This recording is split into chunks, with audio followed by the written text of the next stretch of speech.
Cry and I cry, wondering.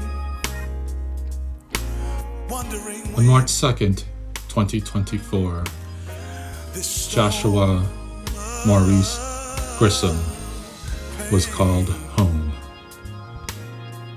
It was sudden due to a rare and devastating illness. But I read in your word,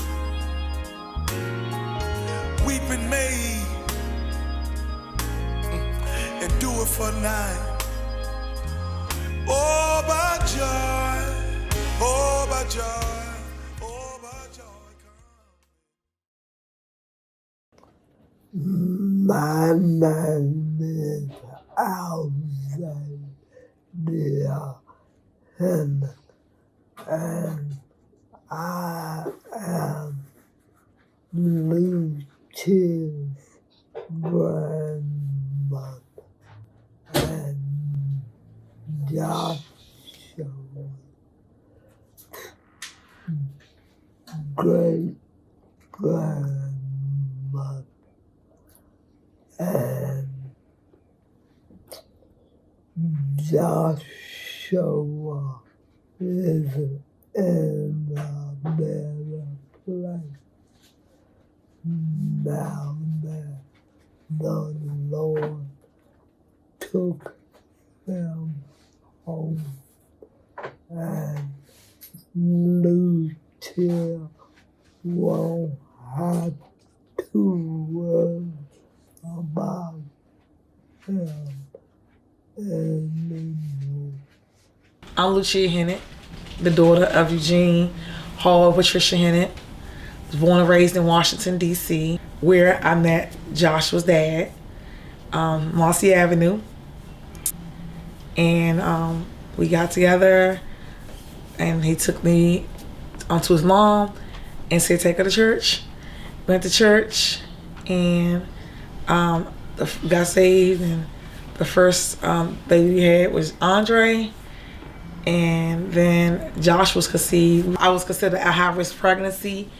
They said that Joshua was going to have Down syndrome and that I should abort Joshua or whatever. I was like, no. So I remember Kiana and my mom, the doctors was all in the room, and everybody was just, all around me, and I started getting anxiety.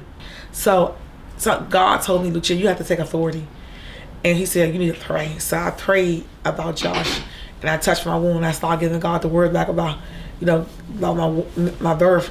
Dad and I had Joshua in July 27, 1996. He was 7 pounds, 5 ounces, and there was nothing wrong with Josh. And he was the cutest baby. I'm sorry to my other kids, but Joshua was my cutest baby. He was just full cheeks, thick, long legs, beautiful hair. And he was just he wasn't even handsome, he was a pretty baby. He was born at Georgetown University. When I first saw him, I was happy.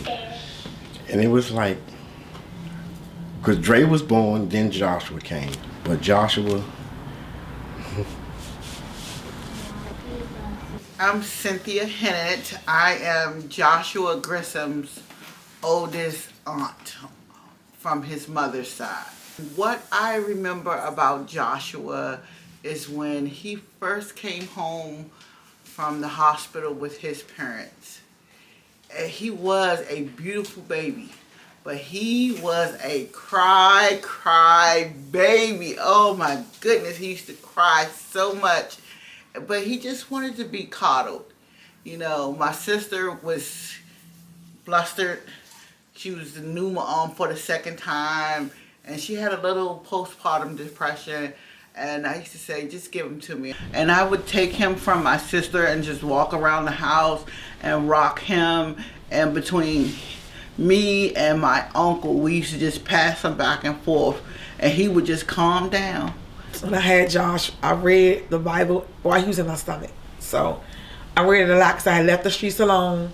I was more so into God, going to the image of God Monday, Wednesday, Friday, all day Sunday. So we were like really into church and with the Lord. And so I think Kiana started out with the biblical names. I think that's what she had, Elijah first. So I went and started reading about different prophets. And Joshua stuck out to me because of the instructions that God had given to him. And so that really stuck out to me. And he was a warrior. And so because of the fight that I had to go through with Joshua, I named him Joshua. So then I had Anaya, which is my girl. So Josh and Drake shared the room, and Naya had her own room. You know, Josh was a big brother. He was kind of shy, and he probably was feeling like that middle child syndrome, like that. You know, he needed probably some more attention because he was the second child. And Josh just was like a kid he was quiet, but he never caused problems. You know. He wanted to play sports from the beginning. Yes. He was ready to play. Dad, I want to play football. Dad, I want to play basketball. Him and Dre, they went to Watkins Elementary. And that's when they wanted to say, Dad, we don't want to go home. We want to go to the rec. We want to go to the playground. And so I was like, no problem. Everybody else went to Peabody. Josh went to Watkins because they had the Montessori program. And Josh was a very, very, he was in tune with things. He kind of could tell what was going on in life and what was serious from what was, what was important. Joshua learned through touch, feel. He was visual, and he was vocal about what he learned in school. He liked school. And why I say that, for example, we used to do street ministry, and Josh would go out with us to street ministry, and he would make sure, like, he would tap the person and make sure they got a flyer. So he was always paying attention and involved in things. And even in church, Josh would sing, and he had a voice like Chris Brown. I just remember Joshua just doing everything he did. He paid attention and he did well. When he went to middle school, Dad, I'm playing basketball and I'm playing football. He played for football for Stewart Hopkins. He played basketball for Stewart Hopkins. And then he played for Stewart Hopkins, and then we still played for Watkins. So it was like, by the time we get home, it was time to go to bed. What I remember about Joshua as he got older, through his adolescence and teenage years, he was a natural athlete. He loved football, he loved basketball, and he played both and juggled them both. But he was very serious about, being who he was. Joshua was retained 1 year. And I think for him that meant failure, but it was something that he would never repeat again. So he became laser focused. And from that point on, when it came to his academics, he made sure that he stepped up and he excelled. I had no problem. We never had to go to see the teachers or nothing. They had nothing bad to say about him. Just from elementary on up until middle school, had no problems. Went to high school, he did what he supposed to do, graduated, then went to college and did his years in college. So that what made me real proud of Joshua. When he set it out what he was gonna do, he did it. My name is Andre. I'm Joshua's older brother. I'm here to tell you guys I can't believe I lost my brother, because he used to bring out the best in me every day. Just seeing him happy, was one of the best things that I ever got out of a day. I'm Anaya. I am 25. I'm 2 years younger than Joshua. I was right after him. Joshua was a really, really great and awesome brother. He was very loving and caring. Joshua was very motivational to us. He understood us where we were at in life and always try to, tell us that things would get better, and gave us advice of things that what we could do. Always told us to pretty much don't worry about certain stuff and just always keep going forward. Josh and I had so many conversations about life. And Josh told me, he said, Mom, I watched you as become a single mother, and as a single mother, get up and make it happen without excuses. And he said, if my mother can make it happen with 6 kids and she didn't have excuses, I'm not gonna have any. And so Josh was a very reliable child. I never got a call from the teachers in school about him. Very independent. He wouldn't tell me when he had something going on. He just tried to do it. I had to find out to see that he needed help. And I said, Joshua, let me help you. He like, I'm a man, or I'm a boy, I'm a big boy, Ma, I got it. And he was, as he grew, as a child, he was outgoing and stuff and smiled a lot. As he got older, he kind of withdrew. And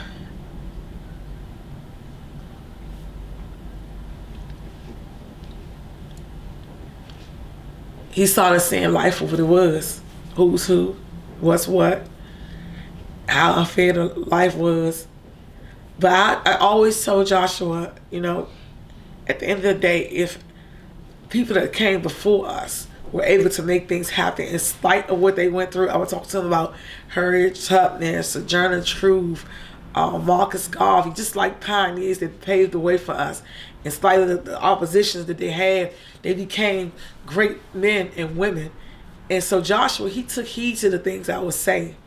He saw me read, and he saw me go to school. He saw me catch the bus with 4 kids, 2 in the stroller, and him and Andre beside me, get on one bus, drop one off, get on the bus, and drop another one off. And they didn't complain. And so it shaped them, you know. Josh said, Mom, you know, I paid attention. And it gave him the fortitude to keep going in spite of.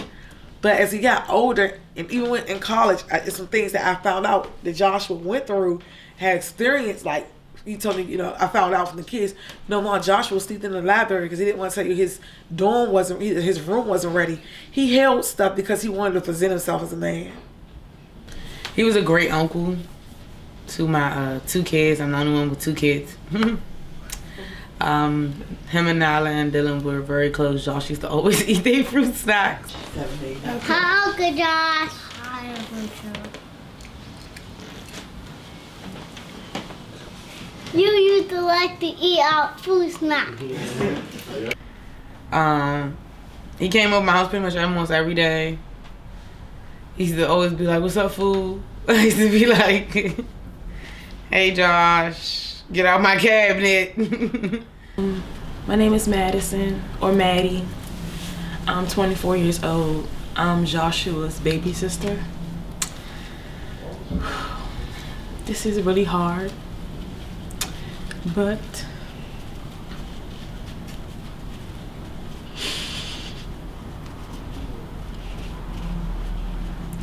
I'm gonna be strong for my brother because he was really strong for me. I remember we went to school together. Me and Josh, we went to elementary and middle school. I wanted to go to high school with him, but he was just so smart. In middle school, we used to travel together. That's what my mother used to have us, you know, do Metro. So he'll be the first one out the door, and I used to have to go like chase him. I was like, Josh, don't leave me. I'm trying to go to school with you. He's like, you take it forever. I'm trying to go play basketball. I'm like, okay, I'm coming. I'm Daniel. I'm the youngest brother of Josh. He was also my coach. I had friendship when I played with them. He coached me a lot of times. He was also like a dad. I'm Jeremiah, mostly known as Jerry by everyone, especially my family members and closest friends.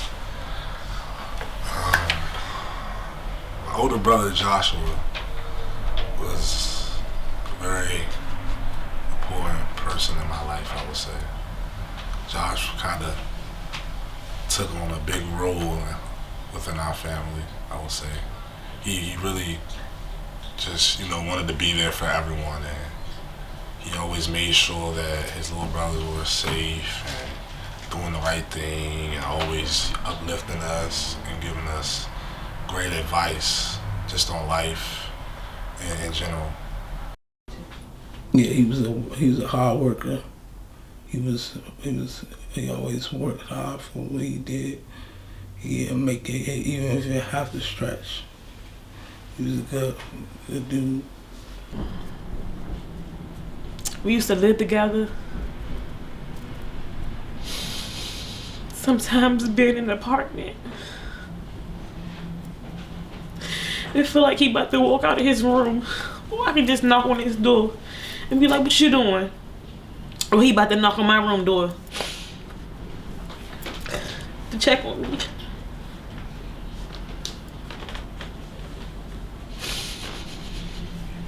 This is so hard. I don't know when it's going to be easy. He was a part of my support system. He helped me get to my casting calls. He took me grocery shopping, even when we were living together and even when we wasn't. I used to ask him for little things.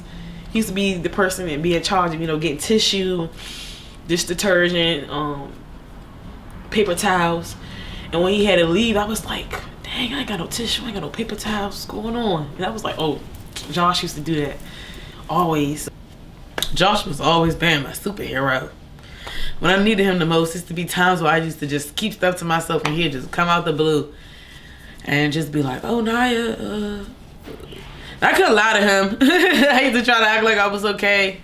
And he used to just be like, you're not okay, you're not okay. I can just see, I can tell you're not. But I was trying to be so strong because I didn't want, having 2 kids, 22, 21. 22 with 2 kids, living in DC, young parent, still in school, working, it's hard. And he just always wanted to just make sure that we didn't lack with having anything. My brother was my superhero. My in the flesh superhero. And Josh, to me, he had powers because his powers were being encouraging, being motivational, being kind, being stuff that people in this world are really not so much of. He was definitely like a hero. When people be like, who was your hero in your world? I really didn't have anybody to say, but since this happened, I can say it's my brother. Because he was really strong for me. Moments when I see him being tired, he still got up and presented himself for us, his nephews, my mother and my father. It was, moments where I did see my brother not happy, but he was happy when he was helping us, regardless if it was just even like talking, a ride, or just him just just being himself, his presence, even when we know like he's a shy person. My brother, he was definitely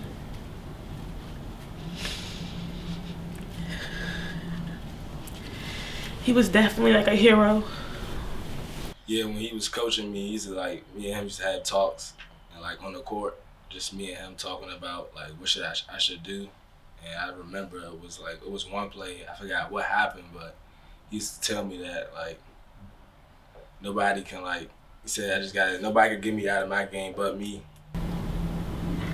Josh was really big on always finishing what he started in life, no matter how hard it got. From high school, college, he really showed me that going to school was possible and just finishing, no matter what, just always finishing what you do, what you start in life. I remember Josh talking to me about school and saying that I need to finish, and there's more in life than just high school. Him going to college did motivate me a lot. It keeps me going to college because I'm like, my older brother did it, so I can do it. He's shown me it's possible. I'm also studying the same major as him, sport management and business. I take a few business classes here and there. And just knowing that he did those things and I'm just like behind him, you know, following his footsteps, you could say.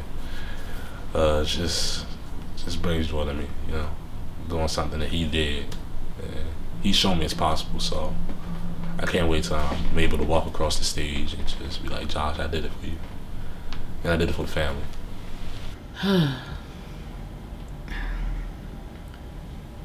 Josh was my best friend growing up. Like, that was my sibling best friend. I could talk to Josh about everything. I remember when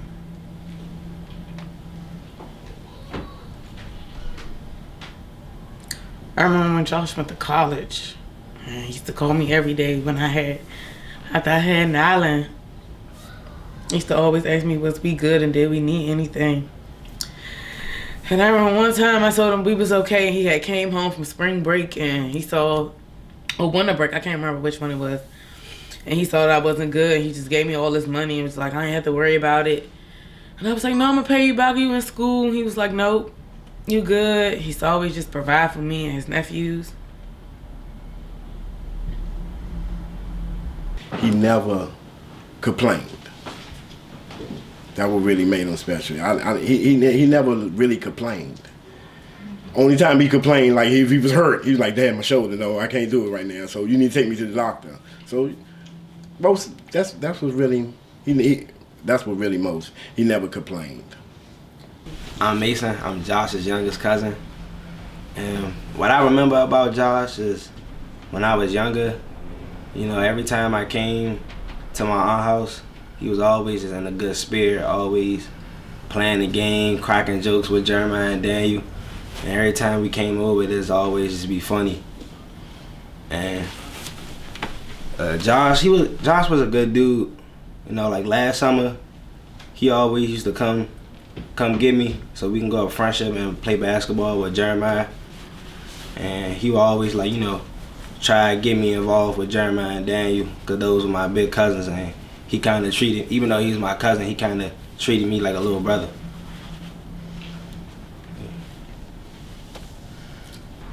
His mind, his body, his soul, his energy, his presence of being in any room, even if he was just in there for a quick second, people would always say, yeah, he stand up, he stay in his own lane, he his own person.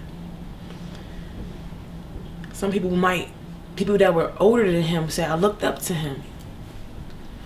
I looked up to him. My brothers, my little brothers, my big brother looked up to Josh.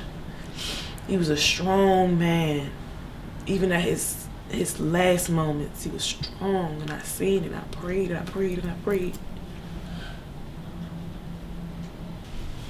Josh was a provider for our family, to all of us.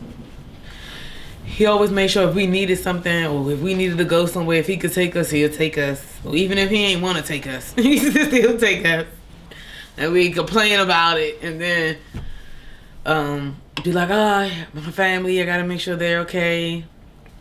I remember I had my first car and I was Madison, we were somewhere, and Madison and her friends had asked me to take them up Georgetown. We all got into a really bad car accident and I didn't have a car for I think a couple weeks, maybe like 2 or 3. And Josh had gotten a car accident. But Josh's car accident was not that severe. His bumper just had like a little crack in it. And he was like, I gotta get me a new car. And I was like, my car was total. You talking about your little dent in your... He's like, no, I can't be riding around like that. I can't be riding around. So he bought him a new car, guys. He gave me his old car with the crack in the bumper for free. I was like, I'll give you some money. He was like, don't worry about it. You gotta get around with my nephews. Gotta make sure you get them back and forth to school. And you gotta get back and forth to school. And when you go, you gotta do your little hair sales and stuff. So you don't have to depend on nobody. You can just get up and go. And I was like, dang, I was back in action. I had a car again. Oh, because my brother gave it to me. My name is Kennedy Hennett, and I am one of Joshua's cousins. And I just remember every time I came over to my aunt's house, he was always either on the game or if it was just all us cousins talking. He was a man of few words, but he would say the right words. One thing Josh always loved doing is just being around his family, especially his little brothers. He was always around us 24/7, whether it be going to a basketball game or going to a player only gym where we having like open runs, and I was just like, yeah, if I'm going, my brother got to come with me. He got to play. You know, coach something. He got to be in there with us.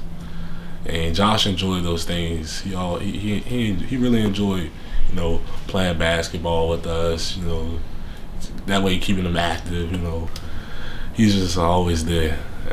I feel like that's one thing we really gonna miss, is just knowing that. Just look right there and Josh being right there. He would say, like, we got this. We're right there. We just gotta hang in there, keep playing hard, stay focused, make the smart plays. He always loved coming to our games and watching us play. He was like, it's the only reason why he go to the games, just to see us play. I think he would want to be remembered as someone who always took care of his family and always did strive better for his family. He was also mad at life, just about how he felt we were being like treated basketball wise, just like, you know, but because he always felt like we were a little underrated. But I was just like, that's just his support, you know, him being a brother. He see those things that we don't see, you know, just the potential we have. He felt like we had a lot of potential, and we do, I would say. So I feel like we're going to. I tell Daniel this all the time, like, we got to use the potential that Josh saw in us and the talent that we were given, because not everyone's given the talent to play basketball or be as good. And I think Josh will want us to keep pursuing those dreams that we have and keep playing basketball and just keep going for them, keep being strong. Joshua's legacy would be that we move on as a family and keep it going on. His brother about to graduate this year. I told his brother he'll be looking down on him. He's watching. So he will be at your graduation no matter what. So he would like to be remembered by his family, by all of us succeeding in life and doing good in life. His youngest brother, Daniel, I said, he's going to see you graduate. He's going to be right there with you, shouting with everybody else, and you will feel his presence. And Jeremiah, when you walk across that stage to graduate from college, Josh going to be right there with you. Like, what's up, fool? You did it, you know? Joshua will want for me to take care of Nyla and Dylan. Get that one-stop shop that we talked about, and to take care of my family and make sure that the rest of us become successful in life with the things that we want to do,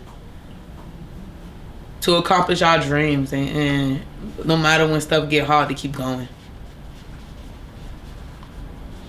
So I'm gonna be strong. I'm gonna show up for myself. I'm gonna show up for mom. I'm gonna show up for dad. I'm gonna show up for my nephews. Show up. I know the strength that you had, and I'm gonna gain that to be the best person that I know I can be. Joshua will want for us as a family to think of him as a great person. And he was a great person. He was. He transitioned on a Saturday. And then that Sunday, it was right. The sun was out, and God said, "Look, it was a scripture in the Bible I was reminded of.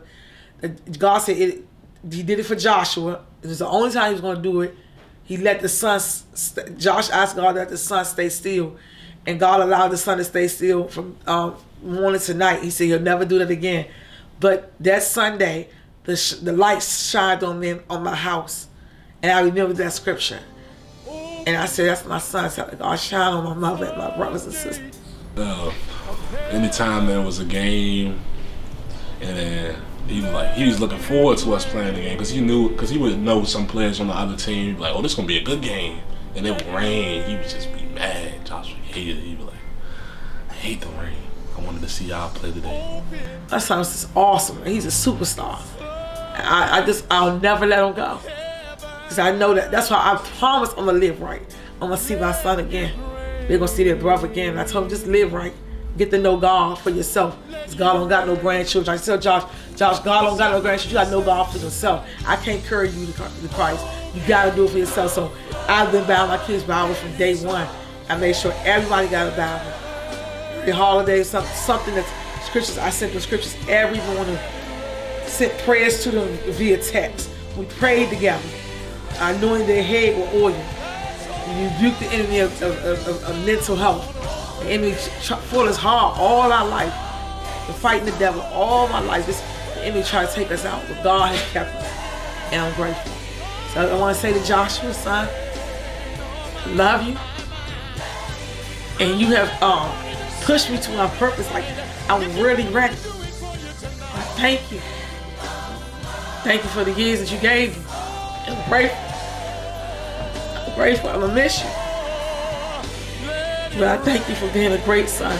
If I could do it all over again, I'll do it again. I love you. I'm encouraged. And I'm strong. I miss you, Josh. Joshua Maurice Grissom. Gone too soon. I love you.